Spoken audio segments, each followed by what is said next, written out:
दुनिया का सबसे बड़ा सीरियल किलर शायद कभी भी पकड़ा नहीं जाता अगर उसको कंप्यूटर चलाने आता। सोचें कि एक ऐसा शख्स सीरियल किलिंग कर रहा हो जो अपने ही शिकार का दोस्त भी हो, शहर का जाना माना नाम भी हो और ऊपर से एक डॉक्टर भी। ये हैरत अंगेज कहानी है डॉक्टर हैरोल्ड शिपमैन की, जिसने अपनी क्लिनिक को जान बचाने के लिए नहीं बल्कि जान लेने के लिए इस्तेमाल किया। इंग्लैंड के हाइड नामी एक छोटे टाउन में जहां सिर्फ 30,000 लोग बसते हैं, वहां पर 23 सालों तक वो सबकी नाक के नीचे सीरियल किलिंग करता रहा। 250 से भी ज्यादा लोगों को मौत की नींद सुलाने के बाद भी किसी को भी डॉक्टर हैरोल्ड शिपमैन पर शक ना हुआ और शायद कभी होता भी नहीं अगर वो एक छोटी सी गलती ना करता। लोगों को मारने की वजह क्या थी, क्यों वो इतने अरसे तक पकड़ा नहीं गया और पुलिस को कौन सा सुराग मिला जिसने बरसों से होने वाली कत्लो गारत को एक ही पल में बेनकाब करके रख दिया। ज़ेम टीवी की वीडियोस में एक बार फिर से खुशामदीद। नाजरीन, डॉक्टर हैरोल्ड शिपमैन इंग्लैंड में मैनचेस्टर के करीब हाइड नामी एक छोटे टाउन में अपनी क्लिनिक चलाया करता था। यहाँ की टोटल आबादी 30,000 के करीब थी और उसमें से 3,000 लोग डॉक्टर शिपमैन के पेशेंट थे। डॉक्टर ज्यादातर ऐसे पेशेंट्स को टारगेट करता जो अकेले रहते थे और काफी बूढ़े होते थे, जिनकी मौत पर किसी को शक भी ना हो सके। डॉक्टर शिपमैन उन पेशेंट्स को ज्यादा से ज्यादा टाइम देता, वो भी उनके घर जाकर। वो उनके दिल का बोझ हल्का करने के लिए उनकी बातें सुनता, उनको ये एहसास दिलाता कि बेशक ही वो अकेले हैं लेकिन डॉक्टर शिपमैन उनकी हर बात सुनने को बैठा है। यहाँ तक के कुछ पेशेंट्स डॉक्टर शिपमैन पर इतना भरोसा करते कि उन्होंने अपने घर की चाबियां भी उसको दे रखी थी। अपने इसी रवैये की वजह से वो हाइड में काफी मशहूर हो चुका था, क्योंकि लोगों को लगता था कि डॉक्टर शिपमैन सिर्फ बातों के जरिए बूढ़ों का इलाज कर देता है। पर इस सब की आड़ में डॉक्टर शिपमैन बातों बातों में उनकी सारी डिटेल्स निकलवाता था कि कौन किस वक्त अकेला होता है, किसके पास कितनी दौलत और कितनी जायदाद है, घर में कौन कौन आता है और रिश्तेदार कहाँ रहते हैं। जब डॉक्टर शिपमैन को तसल्ली हो जाती तो वो अपने पेशेंट को मेडिसिन का ओवरडोज देकर मार देता था। अब क्योंकि वो पेशेंट्स पहले ही 80 साल से ज्यादा के होते तो उनकी मौत पर किसी को शक भी नहीं होता। कई सालों तक ये सिलसिला चलता रहा। पकड़ा जाना तो दूर की बात, उन पर किसी को शक भी नहीं हुआ, सिर्फ तब तक जब तक वो खुद गलती नहीं कर बैठा। डॉक्टर शिपमैन ने अपने कैरियर की शुरुआत हाइड से 70 किलोमीटर दूर पॉन्टीफ्रेक्ट नामी टाउन से की थी, जहां वो एक हॉस्पिटल में जॉब करता। फिर 1974 में वो पॉन्टीफ्रेक्ट छोड़कर टॉड मॉर्डन चला गया, जहां वो अब्राहम और मेरॉड मेडिकल सेंटर में जनरल प्रैक्टिशनर की पोजीशन पर लग गया। यहाँ जॉब के दौरान वो कुछ पेशेंट्स को पैथेडीन नामी ड्रग की ज्यादा क्वांटिटी प्रिस्क्राइब करते हुए पकड़ा गया, जो असल में उसको खुद इस्तेमाल करनी होती थी।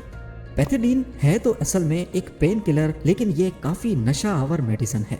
डॉक्टर शिपमैन को पैथेडीन के नशे की आदत थी और वो जानबूझकर अपने पेशेंट्स को ये मेडिसिन प्रिस्क्राइब करता, थोड़ी उनको देता जबकि ज्यादा मिकदार खुद इस्तेमाल करता था, जबकि पेशेंट्स को ये थोड़ी मेडिसिन की जरूरत भी नहीं होती।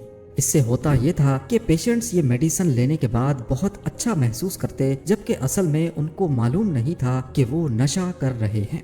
यही वजह थी कि शिपमैन के पेशेंट्स ना चाहते हुए भी उसकी तरफ अट्रैक्ट होते थे।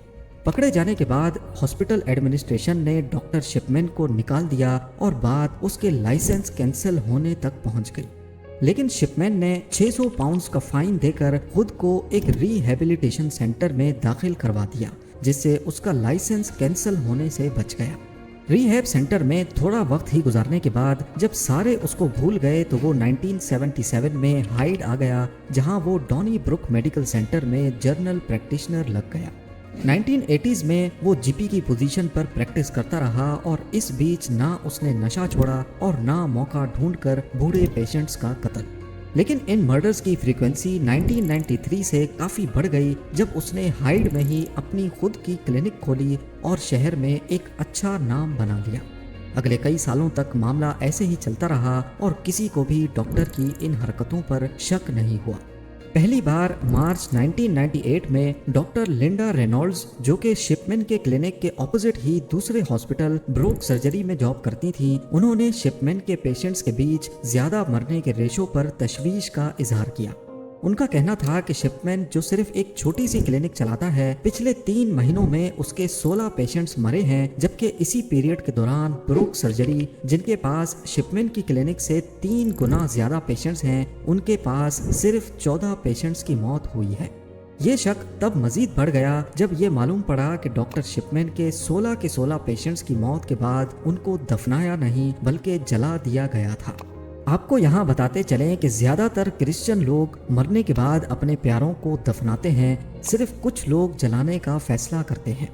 ڈاکٹر لنڈا نے اپنے شک کا اظہار ایک رپورٹ کی صورت میں مینچسٹر کے کورونر سے کیا، جس میں ان تمام ڈیٹیلز کے ساتھ یہ بھی لکھا تھا کہ ڈاکٹر شپمین کے ان 16 پیشنٹس میں زیادہ تر بوڑھی خواتین تھیں جو اپنے گھر میں ہی مری ہوئی پائی گئیں، اور ہر بار یہ اتفاق نہیں ہو سکتا کہ ان میں سے زیادہ تر پیشنٹس کی موت کے وقت ڈاکٹر شپمین وہیں اکیلے ان کے گھر میں موجود تھے۔ ڈاکٹر لنڈا کا کہنا تھا کہ گھر میں بیماری کی وجہ سے ہونے والی موت زیادہ تر بیڈ پر ہوتی ہے، لیکن ڈاکٹر شپمین کے پیشنٹس کی موت عجیب طریقے سے کرسی پہ بیٹھے بیٹھے اچھے پہنے ہوئے کپڑوں میں ہوئی۔ اور دوسرا، اس وقت یا تو ڈاکٹر شپمین ان کے گھر پہ ہی تھا یا پھر پہلی بار وہی گھر میں گیا اور پیشنٹ کو مردہ حالت میں پایا، جو کہ کسی بھی طرح سے نارمل نہیں ہو سکتا۔ اس رپورٹ کی بیسس پر ایک انویسٹیگیشن بھی ہوئی، لیکن پولیس کو ڈاکٹر شپمین کے خلاف کوئی ٹھوس ایویڈنس نہیں ملا، اور 1 مہینے کے بعد یہ انویسٹیگیشن بند کر دی گئی۔ جب ڈاکٹر ہیرولڈ شپمین کے پیشنٹس مر جایا کرتے تھے تو وہ خود ہی فارم بی سائن کرتا تھا۔ فارم بی وہ فارم ہے جو مریض کا علاج کرنے والے ڈاکٹر کو سائن کرنا ہوتا ہے، جس میں وہ مریض کی ڈیتھ کا کاز لکھتا ہے۔ لیکن مسئلہ یہ تھا کہ فارم سی جو دوسرے ڈاکٹر کو سائن کرنا ہوتا ہے، وہ بھی زیادہ تر کیسز میں شپمین کے دوست ڈاکٹرز یا ان لوگوں سے سائن کروایا جاتا جو اس پر شک نہیں کرتے تھے۔ اس طرح شپمین اپنے پیشنٹس کے ڈیتھ سرٹیفکیٹس میں فرضی انفارمیشن لکھ کر انہیں آرام سے کریمیشن کے لیے بھیج دیتا تھا، اور کسی کو کچھ شک نہیں ہوتا تھا۔ اس پروسیس کی وجہ سے کئی ڈیتھس ان انویسٹیگیٹڈ رہ گئیں، اور یہی وجہ تھی کہ شپمین اپنی قتل و غارت کو آسانی سے چھپا پایا۔ انویسٹیگیشن بند ہونے کے بعد شپمین نے 3 اور لوگوں کو بھی موت کی نیند سلا دیا، لیکن پکڑے جانے کا وقت دور نہیں تھا۔ شپمین کا آخری شکار ہائیڈ کی فارمر میئر 81 ایئرز کی کیتھلین گرنڈی تھی، جو 24 جون 1998 کو اپنے گھر میں ہی مر گئی۔ اور یہاں پر بھی ڈاکٹر شپمین ہی وہ آخری شخص تھا جس نے کیتھلین کو آخری بار زندہ دیکھا تھا۔ اس نے بعد میں ڈیتھ سرٹیفکیٹ پر سائن کیا اور اس میں موت کی وجہ اولڈ ایج لکھی۔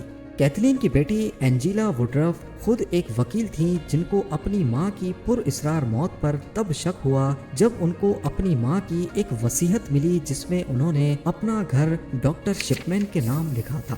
ڈاکٹر شپمین اس فیملی کے کافی کلوز تھے، اور وصیت میں ان کو گھر مل جانا شک کی بنیاد نہیں بنا، بلکہ اینجیلا کو شک تو اس بات پر تھا کہ ان کی ماں کے 2 گھر تھے، جبکہ وصیت میں صرف 1 گھر کا ذکر ہے۔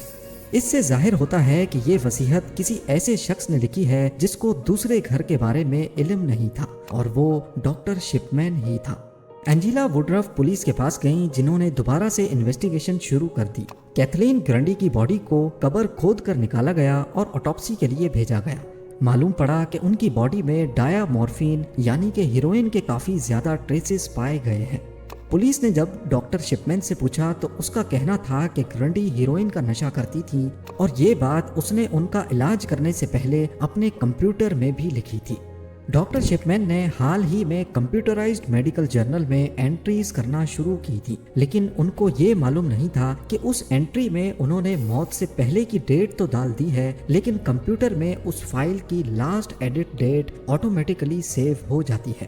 پولیس نے جب اس کمپیوٹر میں انٹریز کی جانچ کی تو معلوم پڑا کہ شپمین نے یہ انٹری کیتھلین کی موت کے بعد کی تھی۔ صرف یہی ایک ثبوت شپمین کو اریسٹ کرنے کے لیے کافی نہیں تھا، بلکہ پولیس کو وہ ٹائپ رائٹر بھی ملا جس کو استعمال کر کے جھوٹی وصیت لکھی گئی تھی۔ اس کا معلوم ایسے پڑا کہ شپمین کے ٹائپ رائٹر میں کچھ کریکٹرز خراب تھے، اور ٹھیک وہی کریکٹرز گرنڈی کی وصیت میں بھی مسنگ تھے۔ 7 سپٹمبر 1998 کو پولیس نے ہائیڈ کے جانے مانے ڈاکٹر ہیرولڈ شپمین کو اریسٹ کر لیا۔ جب یہ بات کھلی تو وہ لوگ بھی سامنے آ گئے جن کے پیاروں کو شپمین نے پہلے مارا تھا۔ ان کو شک تو تھا، لیکن وہ شہر کے جانے مانے ڈاکٹر کے سامنے آواز نہیں اٹھا سکے۔ पुलिस ने 15 दूसरे पेशेंट्स को भी इन्वेस्टिगेट किया जो कुछ अरसा पहले ही शिपमैन के हाथों मरे थे। इन सारे केसेस में एक खास पैटर्न देखा गया जिसमें पेशेंट को डायामॉर्फिन का जानलेवा डोज दिया जाता, उनके डेथ सर्टिफिकेट में वो खुद साइन करता और मौत की वजह में ओल्ड एज लिखता था। क्रिमेशन की सलाह भी शिपमैन खुद ही देता था ताकि जलने के बाद सारे सबूत मिट जाएं। शिपमैन इंक्वायरी के दौरान उन सब पेशेंट्स के केसेस को दोबारा देखा गया जो शिपमैन के केयर में मर गए थे। इंक्वायरी टीम ने उन सब डॉक्यूमेंट्स, डेथ सर्टिफिकेट्स और मेडिकल रिकॉर्ड्स को इन्वेस्टिगेट किया जो शिपमैन ने हैंडल किए थे। इसके अलावा उन लोगों की फैमिली से भी इंटरव्यू किया गया जिनके रिलेटिव्स शिपमैन के पेशेंट थे और कुछ बॉडीज को वापस निकाल कर उनका फॉरेंसिक पोस्टमार्टम भी किया गया। ये प्रोसेस बहुत डिटेल्ड था और इस दौरान ये मालूम हुआ कि शिपमैन ने 1975 से लेकर पकड़े जाने तक टोटल 218 पेशेंट्स को कत्ल किया है। ये तो कंफर्म नंबर है, लेकिन कई केसेस में सबूत की कमी की वजह से उनको कंफर्म नहीं किया गया। एक अंदाजा है कि ये नंबर 260 तक भी हो सकता है। कोर्ट ने 15 मौत के जुर्म में शिपमैन को 15 बार सजाए मौत सुनाई, यानी वो जब तक जिंदा है जेल से बाहर नहीं आएगा। पर 2004 में उसने अपने सेल की सलाखों से बेड शीट बांधकर खुद को फांसी दे दी। उसकी मौत के बाद उसके जेल के एक साथी ने हैरत अंगेज इंकशाफ किया कि शिपमैन ने असल में 218 या 260 नहीं बल्कि 508 लोगों का कत्ल किया था और ये बात शिपमैन ने खुद उसको बताई थी। पर शिपमैन के इतने ज़्यादा कत्ल करने की असल वजह आज तक सामने नहीं आ सकी। कुछ लोग इसको साइको कहते हैं, कुछ पैसा कमाने का तरीका और कुछ लोग शिपमैन की मां की मौत का असर भी समझ रहे हैं, क्योंकि उसकी मां जो कि कैंसर पेशेंट थी उनको पेन किलर के तौर पे मॉर्फिन दिया जाता था। एक्सपर्ट्स का मानना है कि शायद शिपमैन अपने पेशेंट्स को भी ऐसे ही मॉर्फिन देकर मरता हुआ देखना चाहता था।